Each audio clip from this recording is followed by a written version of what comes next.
Avui és el dia del bambú i he pensat que seria el moment idoni per fer-vos 5 cèntims de la presentació de novetats de Bambú i Combel a la qual vaig assistir l'altre dia.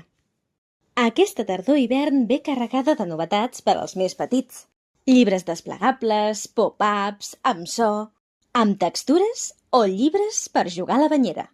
Per a lectors a partir de 10 anys tenim novetats de Michael Morpurgo amb Cobweb, Frances Hardinge amb El bosc dels mil ulls o Mortal Far, una nova aventura de la Montgomery Bonbon d'Alasdair Beckett King. I una nova col·lecció d'aventures de Sam Sedgman que comença amb La conspiració contrarrellotge.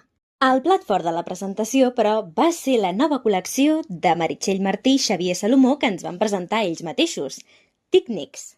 Aquesta col·lecció de còmic infantil per a nens i nenes a partir de 5 anys està protagonitzat per un peluix diferent que cobra vida durant un dia sencer. Això sí, no oblidis les normes de cadascun o les conseqüències podrien ser fatals.